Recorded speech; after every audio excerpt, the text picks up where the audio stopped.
গল্পটি সম্পূর্ণ প্রাপ্তবয়স্কদের জন্য। গল্পে উল্লেখিত ধূমপান এবং কালা জাদুর বর্ণনা শুধুমাত্র গল্পের প্রয়োজনে অপরিবর্তিত রাখা হয়েছে। প্রধান চরিত্রে কালা জাদুকর, খুশি এবং নিতাই গুণী।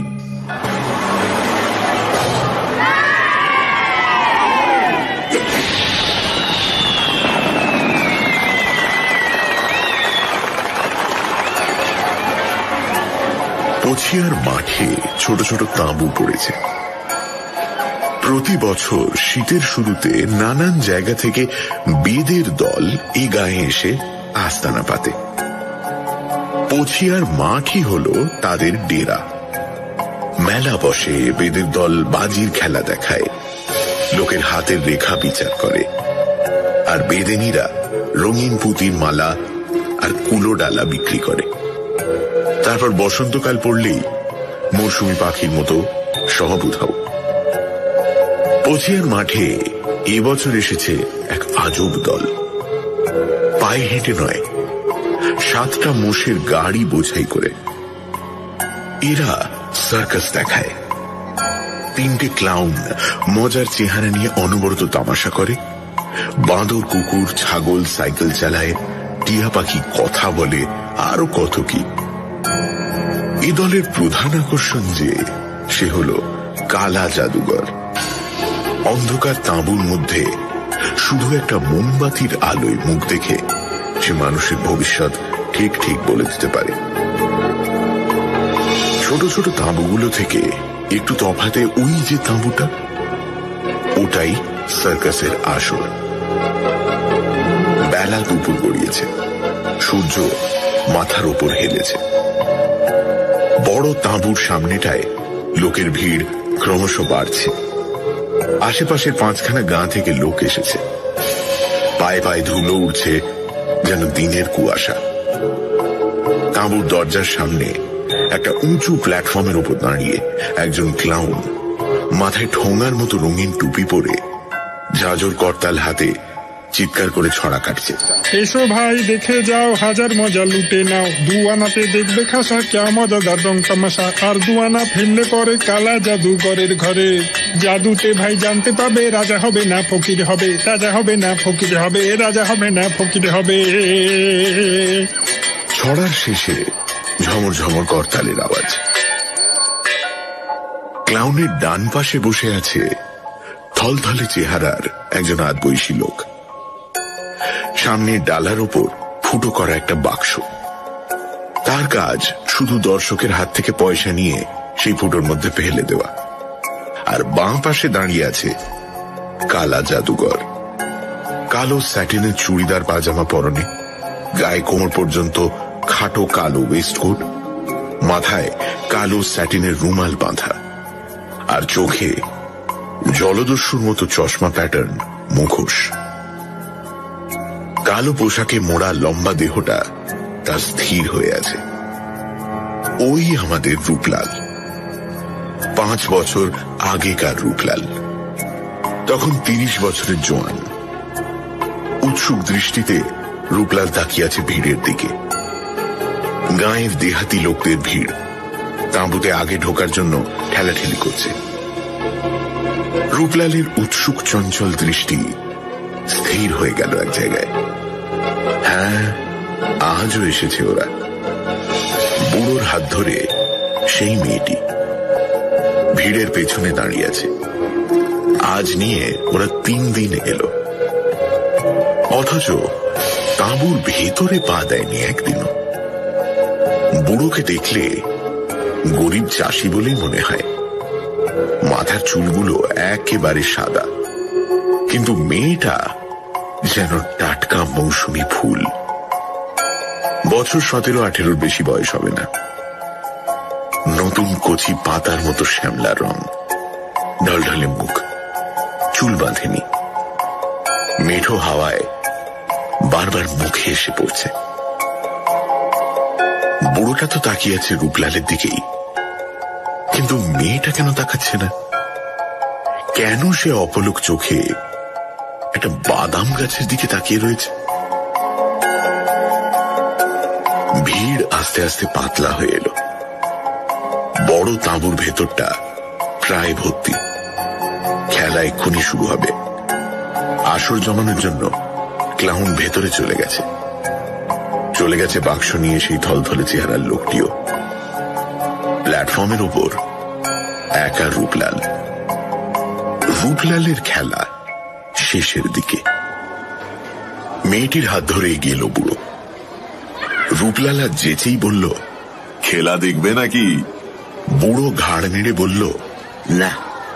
মেয়েটার দিকে তাকিয়ে রূপলাল বলল, আরে পয়সা লাগবে না, দেখোগে যাও। কিন্তু এত বড় প্রলোভনেও মেয়েটা চঞ্চল হল না। একটু বিষণ্ণ হাসি হেসে বুড়ো বলল, না জাদুকর, খেলা দেখবার লগে আমি আসি নাই। আমার দরকার তোমার সাথে একটু নিরিবিলি চাই। নিরিবিলি? তাহলে সন্ধ্যের পর আমার তাঁবুতে এসো। মেয়েটা কেমন যেন ভয় পেয়ে বুড়োর হাত চেপে ধরে বলল, না না, রেতের বেলা পছিয়ার মাঠে দানরা আসে। আচ্ছা তবে থাক, আমি যাব। ঘর কোথায় তোমার? উত্তর দিল বুড়ো, ওই শালতলিতে। খুশিদের ঘর বললে দেখিয়ে দিবে। খুশিকে? এই যে আমার মেয়ে। ঠিক যাবে তো কথা? চলে গেল মেয়েকে নিয়ে বুড়ো। আশ্চর্য, এতক্ষণ তাকিয়ে রইল মেয়েটা রূপলালের দিকে, কিন্তু কোনো ভাবেরই ছায়া পড়ল না তার চোখে। মেয়েটির দেহে যৌবন এসেছে, কিন্তু মনের বয়স কি হয়নি? যাকে বলে পুরো দস্তুর বেদে রূপলাল হলো তাই। বাপ মা কে, কোথাকার লোক জানে না। জ্ঞান হওয়া থেকে ঘুরছে বেদের দলের সঙ্গে, বড় হয়ে উঠেছে তাদেরই আওতায়। এ দল থেকে ও দল, এ গ্রাম থেকে ও গ্রাম। ছোটবেলায় দড়ির ব্যালেন্স শিখেছিল। সরু দড়ির উপর দাঁড়িয়ে কসরত দেখাতো মেলায়, 18 বছর বয়স অবধি। তারপর ভিড়ে গেল এক নেপালি বৌদ্ধ তান্ত্রিকের সঙ্গে, পাক্কা 6 বছর। এই 6টা বছর রূপলালের জীবনে সবচেয়ে বিচিত্র অধ্যায়। তার জীবনের মোড় ঘুরে গেল এই 6 বছরে। নেপালি তান্ত্রিক ছিল জ্যোতির্বিদ, আর জ্যোতির্বিদ্যায় পারদর্শী। শুধু মুখ আর কপালের গঠন দেখে লোকের ভূত ভবিষ্যৎ আশ্চর্যভাবে গণনা করতে পারত, আর কথা কইত মৃত আত্মাদের সঙ্গে, বিশেষ করে যাদের মৃত্যু হয়েছে অপঘাতে, সেই সব নিম্ন স্তরের প্রেতাত্মাদের সঙ্গে। এহেন তান্ত্রিকের অনুগত চেলা হয়ে রূপলাল গুরুর সঙ্গে চলে গেল তিব্বতের মঠে। 5.5 বছর বাদে যখন আবার ফিরে এলো বেদের দলে, তখন সেই দুর্লভ বিদ্যা তার সম্পূর্ণ আয়ত্ত হয়ে গেছে। সে শিখেছে প্রেতাত্মাদের আবাহন করতে, আর তাদের সাহায্যে জীবিত মানুষের ভবিষ্যৎ জেনে নিতে। এখন থেকে রূপলালের রূপ হলো অন্য, পেশা হলো ভিন্ন। মিশমিশে কালো স্যাটিনের আঁটো সাঁটো পোশাকে সেজে সে যখন অন্ধকার স্টেজে এসে দাঁড়ায়, হলদে মোমের আলোয় তাকে দেখে দর্শকের গায়ে কাঁটা দিয়ে ওঠে। সেই থেকে তার নাম হলো কালা জাদুঘর। সন্ধ্যের পর নিজে তাঁবুতে বসে একটু জিরিয়ে রূপলাল বেরিয়ে পড়ল শালতলির উদ্দেশ্যে। জায়গাটা পৌঁছিয়ার মাঠ থেকে মাইলটাকের মধ্যে। খুশিদের বাড়িটা জিজ্ঞেস করতেই পাওয়া গেল। বাড়ি বলতে 2 মিনিটে ঘর আর উঠোন। রূপলাল তার কালো পোশাক পরে আসেনি, তাই বুড়ো প্রথমে চিনতে পারল না। তারপর ডেকে বসালো ঘরের মধ্যে। ডেকে আনলো খুশিকে পাশের ঘর থেকে। বলল, এই এর লগেই তোমায় কষ্ট দেওয়া জাদুকর। মেয়েটার কপালে কি লেখা আছে ভালো করে দেখে বলে দাও। আচ্ছা, এই ব্যাপার। তা কাল তোমার মেয়েকে তাঁবুর মধ্যে নিয়ে গেলেই তো পারতে। সাদা মাথা নেড়ে বুড়ো বলল, না জাদুঘর, ওখানে ভয় খুশি ভড়কে যেত। তুমি ঘরেই দেখে দাও, তোমার পাওনা আমি ডবল দেব। ঘরের কোণে কাঠের পিল সুজে একটা প্রদীপ জ্বলছিল। পকেট থেকে হলদে মোমবাতি বের করে প্রদীপ থেকে জেলে নিল রূপলাল, আর ফোঁ দিয়ে নিভিয়ে দিল প্রদীপটা। তারপর এসে বসল খুশির মুখোমুখি। হলদে মোমের আলো খুশির মুখের উপর ফেলতেই চমকে উঠল রূপলাল। ডাগর ডাগর দুই চোখের তারায় মনই নেই, আলোহীন ভাষাহীন বোবা দুই চোখ। খুশি তাহলে অন্ধ? এতক্ষণে বুঝল রূপলাল। সার্কাসের তাঁবুর সামনে তার দিকে তাকিয়েও ওই চোখ দুটো কেন তার সঙ্গে কথা বলেনি। রূপলাল প্রশ্ন করল, খুশির চোখ এমন হয়েছে কতদিন থেকে মোড়ল? হে জন্ম থেকেই। তাই তো পোড়া কপালির কপালে লেখনটা জানতে চাইছি কর্তা। হাতখান দেখা খুশি। রূপর ছুরি পরা একখানা হাত অসংকোচে এগিয়ে এলো রূপলালের দিকে, আর রূপলালেরও একখানা হাত আপনা থেকেই তুলে নিল এক মুঠো তুলোর মতো সেই নরম হাতখানিকে। কয়েক মুহূর্ত, তারপরে খুশির হাতখানা ছেড়ে দিয়ে বলল, আমি হাত দেখি না, মুখ দেখে বলি।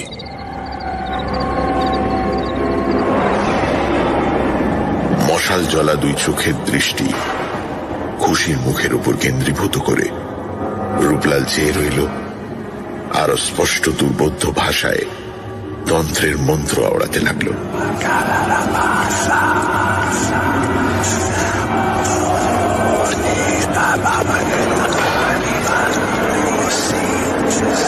মাঝে মাঝে কাঁপতে লাগলো হলদে মোমের শিখা।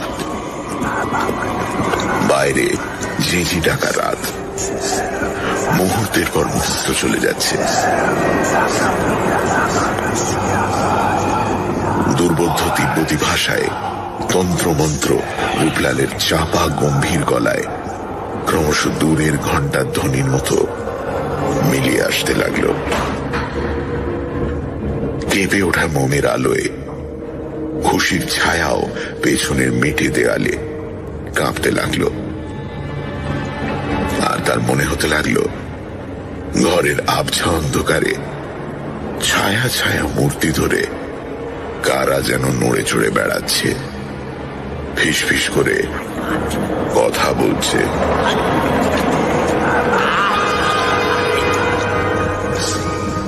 স্থির হয়ে বসে আছে খুশি, দৃষ্টিহীন দুই চোখ মেলে। মোমবাতির হলদে আলোয় মুখখানা তার অসম্ভব ফ্যাকাশে দেখাচ্ছে। এই শীতের রাতেও কপালে জমেছে বিন্দু বিন্দু ঘাম। রূপলাল বুঝতে পারল তার উপর প্রেতাত্মার ভর হয়েছে। তার চোখের মশাল যেন আরো উগ্র হয়ে উঠল। সেই উগ্র চোখের দৃষ্টি খুশির ফ্যাকাশে চোখের উপর কেন্দ্র করে রূপলাল তার শেষ মন্ত্রোচ্চারণ করল।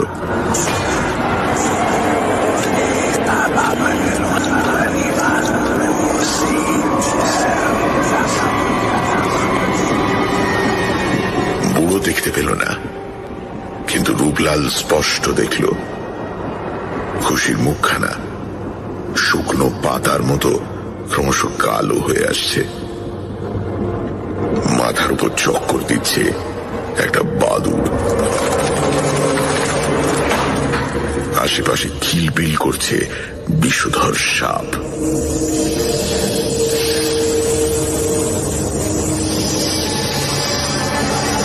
সেই ছবি দেখতে দেখতে অস্থির হয়ে উঠল রূপলাল। তার চোখের মশাল আস্তে আস্তে নিভে এলো। এ কি দেখল সে?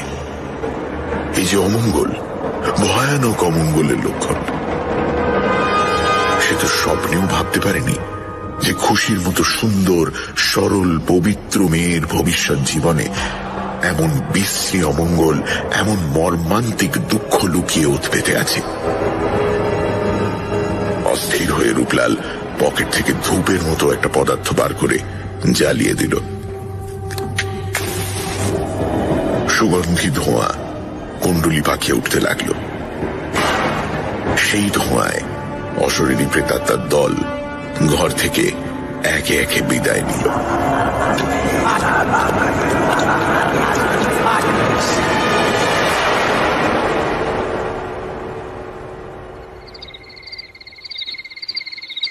সহজ আর হালকা হয়ে এলো ঘরের বাতাস। স্বাভাবিক হয়ে এলো খুশির মুখের রং। রূপলাল প্রদীপ জেলে মোমবাতিটা নিভিয়ে দিল। এতক্ষণে বুড়ো মোড়ল নড়ে চড়ে বসল।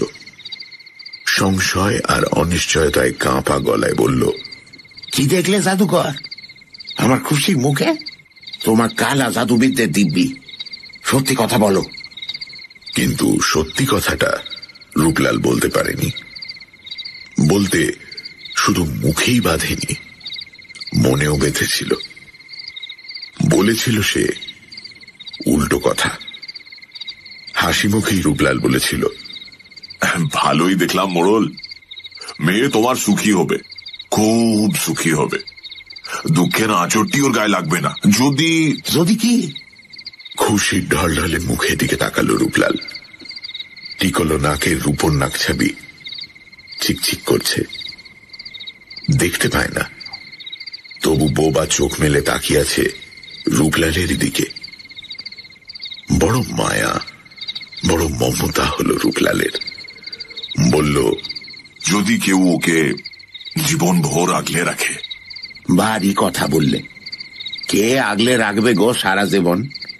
কানি মেয়েকে কে নেবে? নেবে বই কি, সময় হলে ঠিক নেবে, আদর করে নেবে। সত্যি বলছো জাদুকর? হ্যাঁ, মিথ্যে বলে লাভ।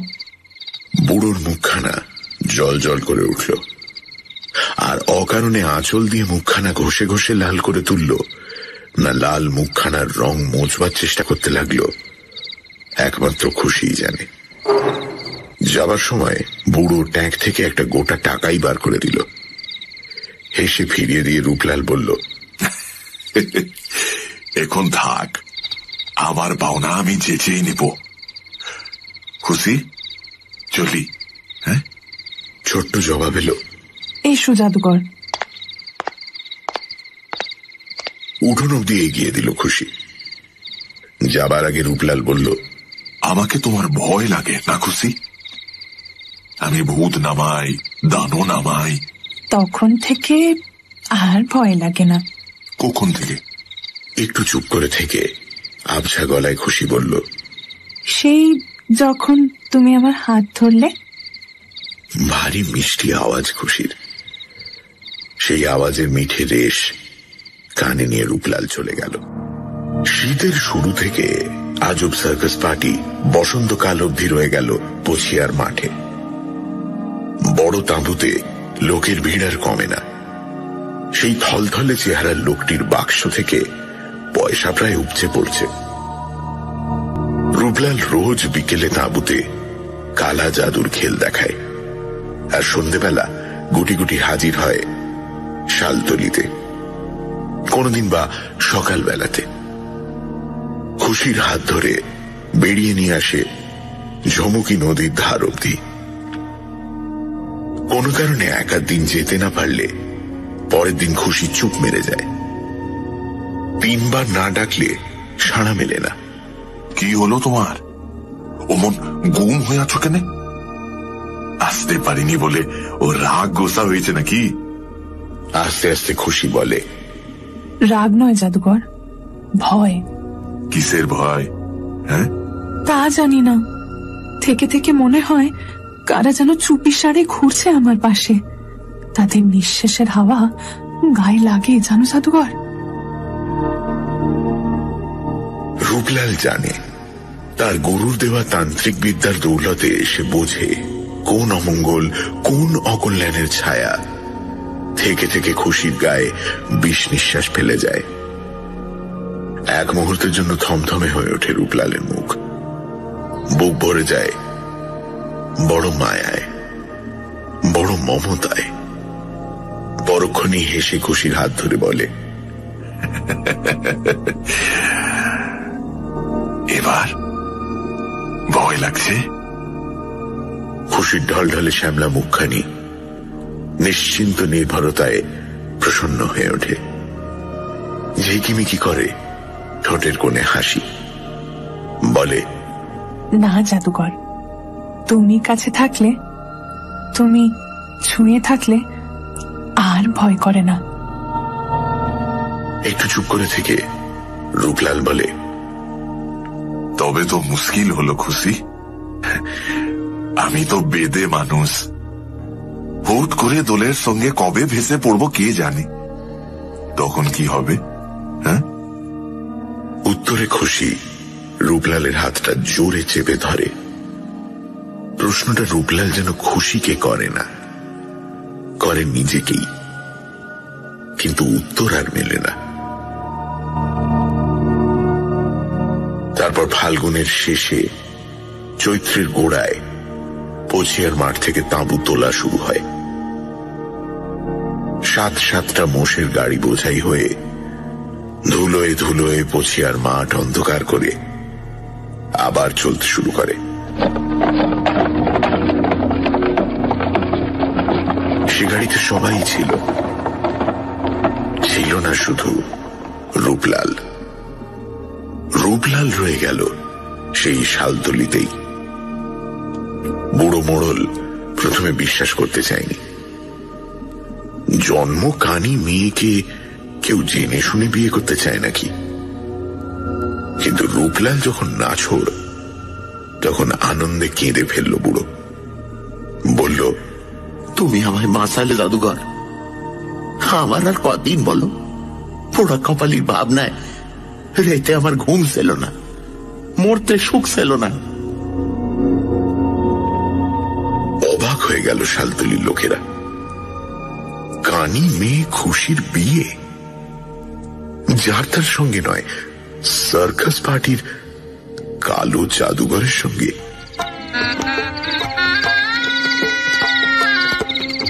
বাসর রাতে খুশি চুপি চুপি বলল, আমার লেগে তুমি এ কি করলে জাদুকর? এখনো তুমি আমায় জাদুঘর বলেই ডাকবে? তুমি জাদুকরই তো, সেই প্রথম দিন থেকে আমায় শুদ্ধ জাদু করে চলেছ। রূপলাল পরম আদরে রূপর নাকছাবি পরা টিকলো নাকটি নেড়ে দিল। তারপরের বছরই বুড়ো মোড়ল মারা গেল। বেদেও ঘর বাঁধল। সে ঘর 2-10 দিনের নয়, চিরদিনের। জীবনটা যে এমন ভাবে হঠাৎ মোড় ঘুরে যাবে, রূপলাল কি তা জানত? রূপলাল কি ভেবেছিল ত্রিসংসারে যার কেউ নেই, এই শালতলিতে তার সবচেয়ে আপনজন জুটে যাবে? আর খুশিও কি কোনোদিন স্বপ্ন দেখেছিল সারাটা জীবন তাকে কেউ আগলে রাখবে? শালতলির বসন্তকাল কখন যে দুটি মন রাঙিয়ে দিল তা কেউ জানে না। রূপলাল খুশিও জানে না। খুশির মন থেকে ভয়ের ছায়া ধুয়ে মুছে গেছে, আর রূপলালও ভুলে গেছে খুশির অশুভ ভবিষ্যতের ইঙ্গিত। ঠিক এই সময়ে নিতাইয়ের সঙ্গে দেখা। ঝুমকির ধারে বসেছিল ওরা, একেবারে পাড় ঘেঁষে একটা বাবলা গাছের তলায়। বেলা তখন ঢলছে। ওপারের হিজল বনের আড়াল থেকে কি যেন মুঠো মুঠো সোনার আবির ছুঁড়ে এপারের সাথে হোলি খেলছে। রূপলাল আর খুশি যেন জেগে জেগে স্বপ্ন দেখছিল। স্বপ্নটা ভেঙে গেল একটা মিঠো গলার সুরেলা আওয়াজে। আওয়াজটা দূর থেকেই আসছে। রূপলাল তাকিয়ে দেখল ডিঙি বেয়ে একটা মানুষ এপারের দিকে আসছে, আর গলা ছেড়ে গান ধরেছে। কি জ্বালা, হায় রে কি জ্বালা, গলাতে জড়িয়ে গেল বন ফুলের মালা, হায় রে কি জ্বালা। ডিঙিটা কাছাকাছি আসতে রূপলাল দেখল পাতলা পানা একটা ছোকরা ডিঙি বাইছে। বয়সে তার চেয়ে 2-4 বছরের ছোটই হবে। নিকষ কালো চেহারা, মুখখানা যেন পোটোর হাতে গড়া, ঝাঁকড়া বাবরি চুলগুলো হাওয়ায় উঠছে। হালকা গেরুয়া রঙের খাটো ধুতি সরু মাজায় আঁট করে বাঁধা, গায়ে সেই রঙেরই ফতুয়া। একটা আশ্বাওড়া ঝোপের পাশে ডিঙিখানা বাঁধল সে। তারপর বাবলা তলায় চোখ পড়তেই গানটা তার থেমে গেল। শুধু গান থেমে গেল না, লোকটার নড়াচড়া, এমনকি নিঃশ্বাসটুকুও যেন থেমে গেল। খুশি হঠাৎই চঞ্চল হয়ে বলে উঠল, চলো ঘরে যাই। কেন বল দেখি? কে যেন প্যাট প্যাট করে তাকিয়ে আছে। অবাক হয়ে গেল রূপলাল অন্ধ খুশির কথা শুনে। সত্যি তো, লোকটা এদিকেই তাকিয়ে আছে। পথে ঘাটে তাকায় তো কতজন, কই খুশি তো টের পায় না। আজ টের পেল কেন? আর ওকে যে টের পাওয়ালো সে লোকটাই বা কে? খুশি রূপলালের হাতে নাড়া দিয়ে বলল, ওঠো ওঠো। কিন্তু ওরা উঠে যাওয়ার আগেই ডিঙির লোকটা একেবারে কাছাকাছি এগিয়ে এসেছে। হাসি মুখে বলল, আরে কালা জাদুকর না?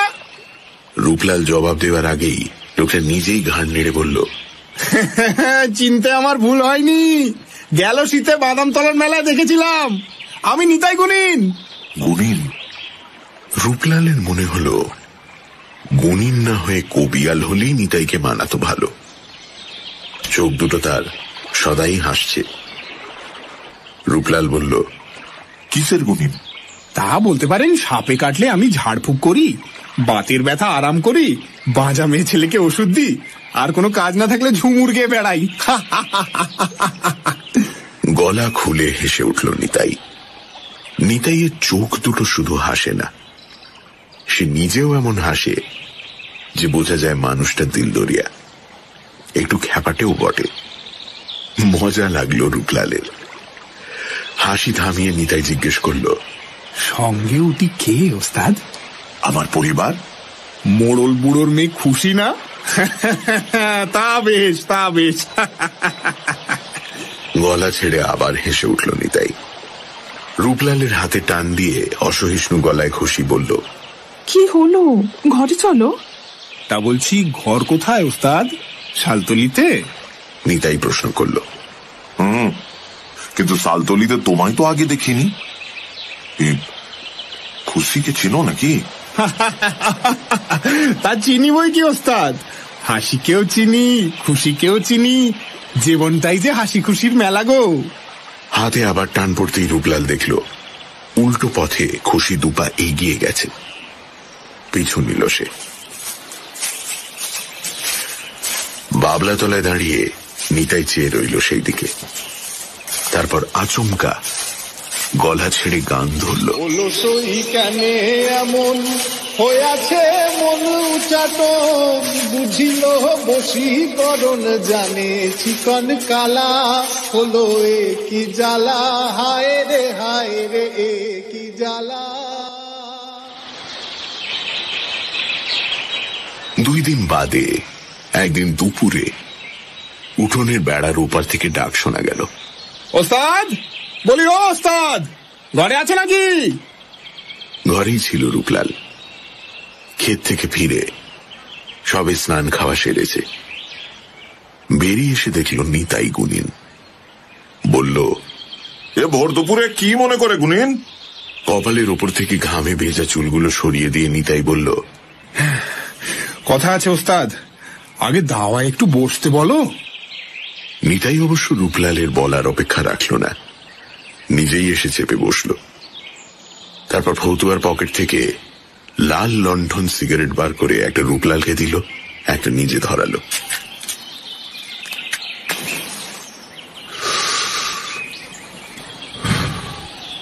কিছুক্ষণ ধোঁয়া ছেড়ে তারপর আসার কারণটা বলল। আমি জানি ওস্তাদ, কালা জাদুবিদ্যা তুমি কত বড় গুণী। ওস্তাদ, তোমার ওই মহাবিদ্যাটা আমাকে শেখাতে হবে। সে কি নেতাই, আরে তুমিও তো গুণী, কত বিদ্যে তোমার জানা। ধুর ধুর, কিচ্ছু না ওস্তাদ, আমার একটাই বিদ্যা জানা, আর বাকি সব বুজরুকি। কোন বিদ্যে? মা ধূমাবতীর বিদ্যা, রূপ বদল। ওটা কোন বিদ্যে গুণী? শিখলে কোন ক্ষমতা বাড়ে? সে বড় মজার বিদ্যা ওস্তাদ, সে তোমায় আমি শিখিয়ে দেবো খন, কিন্তু আগে তোমার বিদ্যেটা আমায় দেবে, তুমি বলো। দেব না কেনে, তবে কালা জাদু বিদ্যে ও বড় ভজকট, ভূত পেরেতের কারবার শিখতে কিন্তু সময় লাগে। তা লাগুক বলে ফতুয়ার পকেট থেকে আরো কয়েকটি জিনিস বার করল নিতাই। একটা নতুন ছোট কলকে, সিকি তোলা গাঁজা, লাল সুতো 1 গজ, 5টা কড়ি আর 5টা টাকা। জিনিসগুলো রূপলালের পায়ের কাছে রেখে দিয়ে নিতাই বলল, ওস্তাদ, আজ থেকে আমাকে সাগরেদ করে নাও। আজ নয়, পরশু অমাবস্যে, সেদিন থেকে। ঠিক বলছো? ঠিক। বাবা ভূতনাথের দিব্যি। বাবা ভূতনাথের দিব্যি। ও চাপা একটা আনন্দে নিতাইয়ের চোখ মুখ হেসে উঠল। পোড়া সিগারেটের টুকরো টান মেরে ফেলে নিতাই মনের আনন্দে গেয়ে উঠল, আরে গাজনের বাদ্যি বাজে বাজে কাশি ঢোল রে, গাজনের বাদ্যি বাজে বাজে বাঁশি ঢোল রে, মন রে বোম ভোলানাথ বল রে, মন রে বোম। 1 ঘটি জল ফরমাস করো না ওস্তাদ, তেষ্টায় ছাতি ফেটে যাচ্ছে। ঘরের দিকে চেয়ে রূপলাল বলল, এই 1 ঘটি জল দিস তো খুশি। খানিক পরে কপাটের শিকলটা নড়ে উঠল। তারপরে মাজা কাঁসার ঘটিতে জল নিয়ে খুশি দাওয়ায় পা দিল। তড়াক করে উঠে গেল নিতাই, হাত বাড়িয়ে নিতে গেল জলের ঘটিটা। আঙুলে আঙুলে একটু ছোঁয়া, অমনি খুশির হাত থেকে জলের ঘটিটা খসে পড়ল। নিতাই বলে উঠল, আহা, তেষ্টার জলটা অমন করে পড়ে গেল গো। থাক, আর কষ্ট করতে হবে না, থাক। খুশি আস্তে আস্তে ফিরে গেল। একটা অজানা আতঙ্কে তার মুখে ছায়া নেমেছে, হাতখানা কাঁপছে। নিতাইয়ের আঙুল নয়, যেন একটা সাপের গা ছুঁয়ে ফেলেছে খুশি। নিতাই আর দেরি করল না। আসি গো ওস্তাদ, পরশুদিন আসবো বলে সেও পা বাড়ালো। পেছন থেকে রূপলাল বলে দিল, সন্ধ্যের পর মনসা পোতার শ্মশান তলিতে যেও, আমিও যাব। ঘরে গিয়ে রূপলাল দেখল খুশি চুপ করে বসে আছে, পাঁশুটে মুখে ভয়ের ছায়া। রূপলাল তার গায়ে হাত দিয়ে বলল, কি হলো খুশি, ওমন থমথমা হয়ে রইলি কেনে? আস্তে আস্তে খুশির মুখ থেকে পাঁশুটে রংটা মিলিয়ে গেল। বলল, অনেকদিন বাদে কেমনে যেন গাটা চমচম করছিল। 1 মুহূর্তের জন্য রূপলালের বুকটা ছ্যাঁত করে উঠল। তারপরেই হেসে বলল, আরে ভয় কি, আমি তো আছি। স্বামীর হাঁটুতে গাল রেখে খুশি বলল, হ্যাঁ গা, ওই লোকটাকে তুমি কালা বিদ্যে শেখাবে? নাই শেখালে ও কিন্তু ভালো নয়। আরে দিব্যি করে ফেলেছি যে, ছোঁড়াটা খেপাটে, তবে খারাপ লয়। কৃষ্ণপক্ষের ভরা চতুর্দশীর রাত। দুয়ারে খুটখুট শব্দ হল। ভেতর থেকে খুশি বলল, কে? চাপা গলায় আওয়াজ হলো, আমি। দরজা খুলে খুশি বলল, কে, জাদুঘর এলে? না গো, না গো, আমি নিতাই। খুশি যেন একটা ধাক্কা খেল। দরজার কপাটটা সজোরে আঁকড়ে ধরে বলল, তুমি এখানে কেন? জাদুঘর তো মনসাপতর শ্মশানতলিতে রয়েছে, সেখানে যাও। বলছি, এক ঘটি ঠান্ডা জল হবে, বড় তেষ্টা। এ কেমন তোর কথা বাপু? দিনে রেতে যখন তখন তেষ্টা? গলা ছেড়ে হেসে উঠল নিতাই। তারপর হঠাৎ হাসি থামিয়ে চাপা গলায় বলল, ঠিক ধরেছ, দিনে রেতে সব সময়ই আমার তেষ্টা। জোড়া ভুরু কুঁচকে খুশি বলল, তা আমার কাছে ছাড়া কি আর কোথাও জল নেই? না গো খুশি, আমার তেষ্টার জল তুমি ছাড়া আর কারুর কাছে নেই।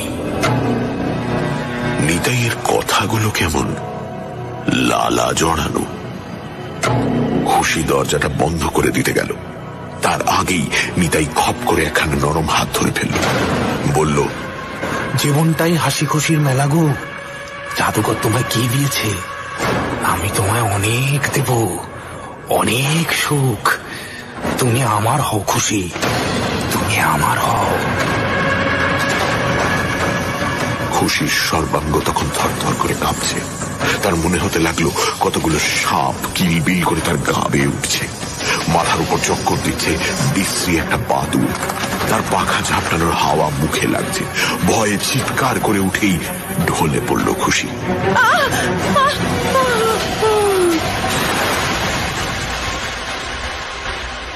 নিতাই এতটা ভাবেনি। সে আর দাঁড়ালো না, ছুটে বাইরের অন্ধকারে মিশে গেল।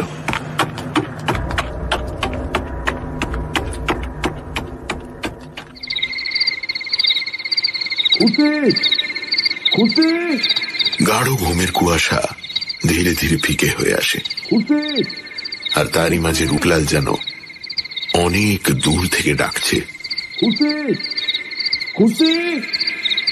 খুশি কি হলো তোর? খুশি!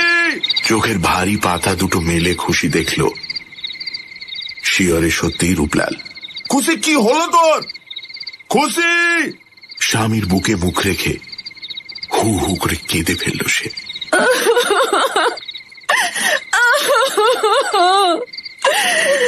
নেতাই শয়তানকে তুমি আর হাসতে দিও না, কখনো না। ও আমায় গুণ করবে, ও আমায় মেরে ফেলবে গো। খুশিকে বুকে জড়িয়ে ধরে রূপলাল হ্যাঁ করল না, না করল না, গুম হয়ে বসে রইল। শুধু তার মশাল চোখ একবার দপ করে জ্বলে উঠল। নিতাইকে মানা করতে হয়নি, নিজে থেকেই সে আর আসেনি। 1.5-2 মাস কাটল, রূপলাল তবু নিশ্চিন্ত হতে পারল না। খুশি বলেছিল, ও শয়তান যখন আমার হাতখানা ধরলো তখন না শরীরটা আমার অবশ হয়ে গেল। মনে হলো তুমি আমার হাত ধরেছ। বলিস কি? হ্যাঁ গা। তারপর ও নচ্ছার যখন বললে জাদুকর তোমারে কি দিয়েছে, তখন হুঁশ হলো। আমার মন বললে এ তুমি নয়, এ নিশ্চয়ই শয়তানটা। আমার শরীরটা কাঁপতে লাগলো, আর তারপর কিচ্ছু মনে নেই। খুশির কথা শুনে মনে মনে চমকে উঠেছিল রূপলাল। নিতাই গুণিনের হাতের ছোঁয়ায় অবশ হয়ে এসেছিল খুশির সর্বাঙ্গ। মনে হয়েছিল রূপলালই তার হাত ধরেছে। তাহলে খুশিকে ঠিক অবশ নয়, বশ করেছিল নিতাই। তবে কি নিতাই গুণিন ডাকিনী মন্ত্র জানে? এত বড় গুণিন হয়েও কেন সে রূপলালের কাছে এসেছিল সে তো এখন বোঝাই যাচ্ছে। কালা জাদুবিদ্যার লোভে নয়, এসেছিল খুশি ফুলের টাটকা মধুর লোভে। নেপালি তান্ত্রিক গুরুর বিদ্যে কখনো মিথ্যে বলে না। অন্ধ খুশির জীবনে তাহলে ওই শনি, ওই নিতাই গুণিন। ছাদ করে উঠল রূপলালের বুকটা। তারপর থেকেই খুশিকে আর চোখের আড়াল করে না রূপলাল।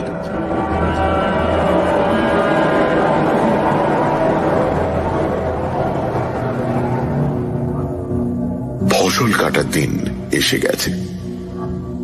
আউশের নতুন ফসল। বুড়ো মোড়লের 22 বিঘের ফসল তুলে গঞ্জে পাঠিয়ে দিয়েছে রূপলাল। এবার মহাজনের গদি থেকে আদায় আনতে যাওয়ার কাজটাই বাকি। ফসল কাটার সময় নিজে একটি বারো মাঠে যায়নি রূপলাল, পাছে খুশিকে চোখের আড়াল করতে হয়।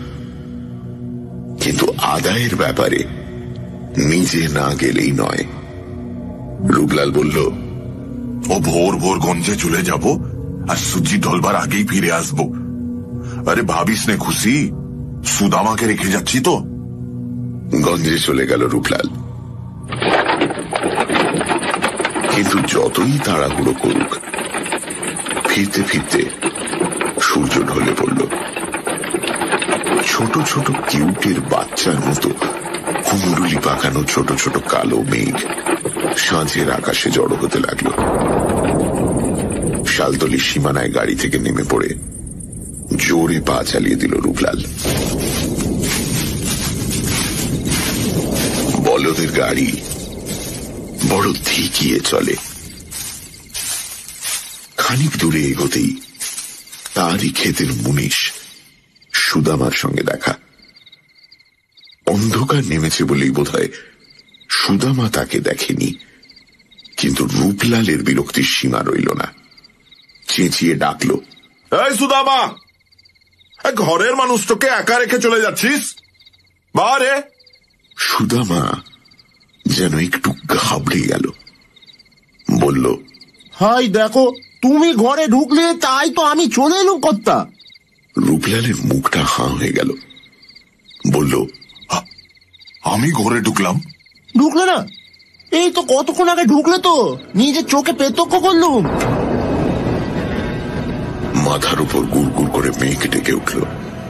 গুড়গুড় করে উঠল রূপলালের বুক। আর কোনো কথা না বলেই সে ছুটল ঘরের অভিমুখে। তার সঙ্গে পাল্লা দিয়ে বাতাসও হঠাৎ ছুটতে লাগলো হু হু করে। মাথার উপর ঘন ঘন হাঁকার দিতে লাগলো অদৃশ্য দৈত্য দানব দল। কালো কালো অসংখ্য মেঘ বাদুড়ের দল আকাশে পাখা ঝাপটাচ্ছে। তীর বেগে ছুটল রূপলাল।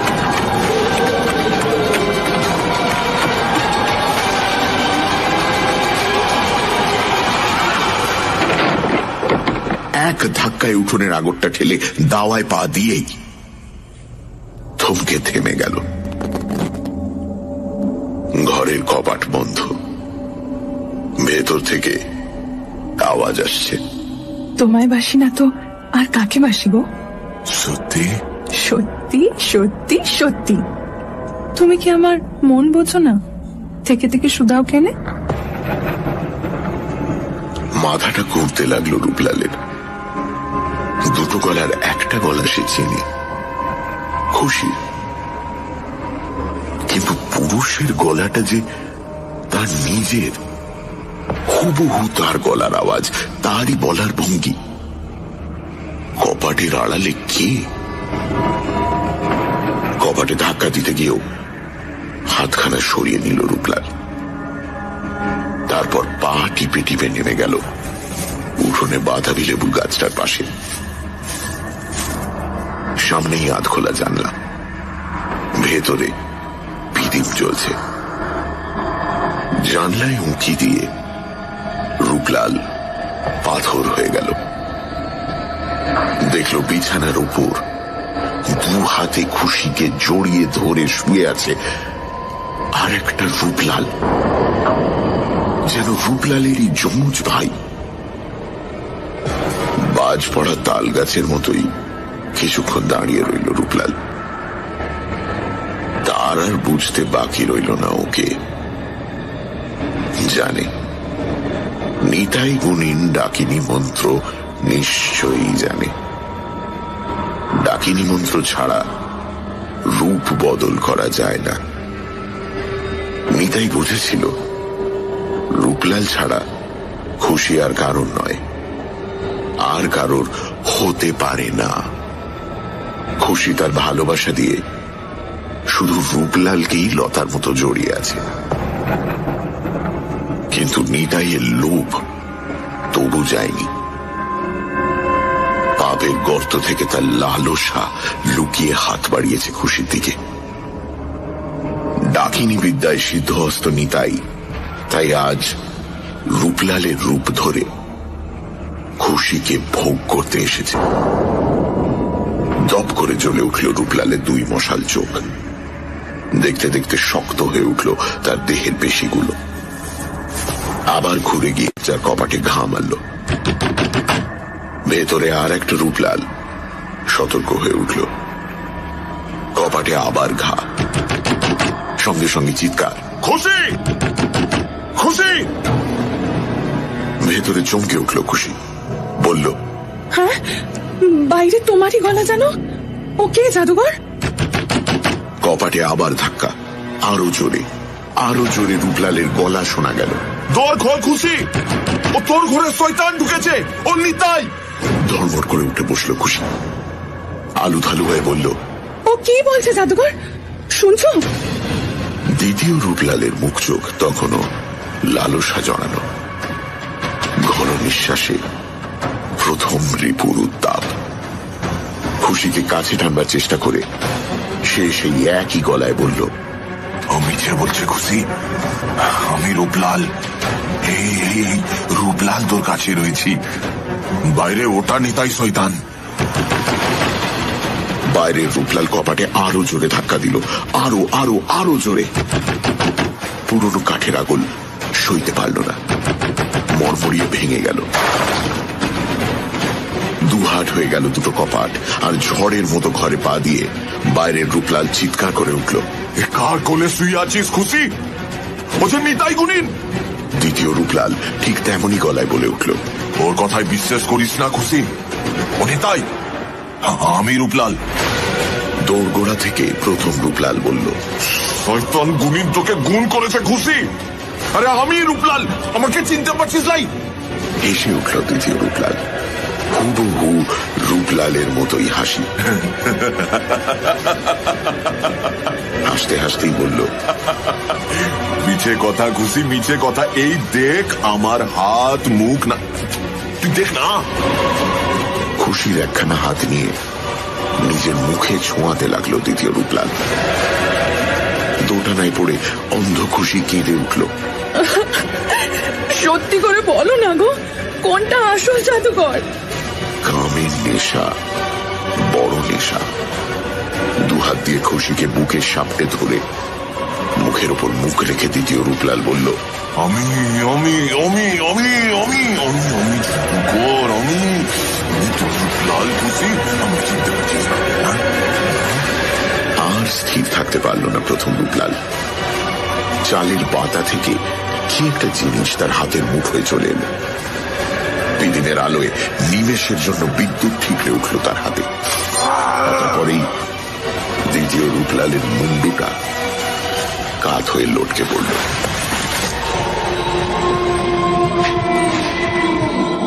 আকাশে অদৃশ্য দৈত্য দানর দল বিকট শব্দে হাঁকার দিয়ে উঠল। খ্যাপা হাওয়া হেসে উঠল থরথর করে। আর রক্তমাখা রামদাখানা হাতের মুঠোয় ধরে শক্ত হয়ে দাঁড়িয়ে রইল প্রথম রূপলাল। তার চোখের সামনে দ্বিতীয় রূপলালের রক্তমাখা দেহটা দেখতে দেখতে নিতাই গুণিনের চেহারা নিল।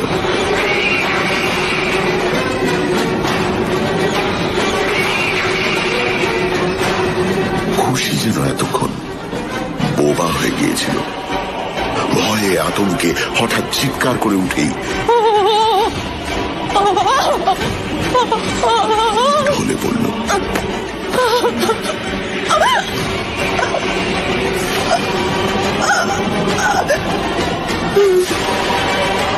মশাল জ্বালা চোখের স্থির দৃষ্টি মেলে রূপলাল দেখতে লাগলো খুশির গা বেয়ে কিলবিল করে উঠছে বিষাক্ত সাপের দল।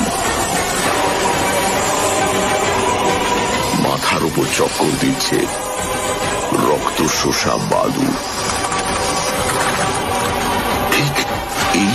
দৃশ্যই দেখেছিল রূপলাল যেদিন সে প্রথম এসেছিল খুশির ভবিষ্যৎ গণনা করতে। নেপালি তান্ত্রিকের দেওয়া বিদ্যা মিথ্যে বলে না। হাতের অস্ত্রটা ফেলে আস্তে আস্তে খুশির কাছে এগিয়ে গেল রূপলাল। নাকের নিচে হাত রেখে দেখল নিঃশ্বাস পড়ছে না। দুই চোখের মশাল আস্তে আস্তে নিভে এলো। খুশির মরা মুখের উপর টস টস করে পড়ল 2 ফোঁটা জল। তারপর ভিজে গলায় রূপলাল শুধু বলল, তুই এগিয়ে যা খুশি, আমিও তোর পিছে পিছে জলদি যাচ্ছি খুশি।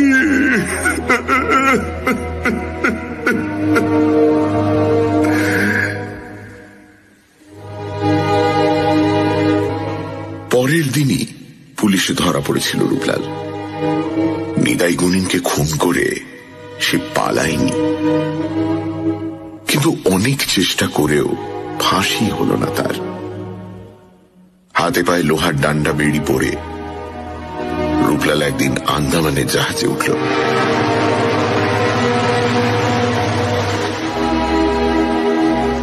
সে আজকের কথা নয়, ব্রিটিশ আমলের কথা। এতদিনে রূপলাল তার খুশির কাছে পৌঁছে গেছে কি না কে জানে।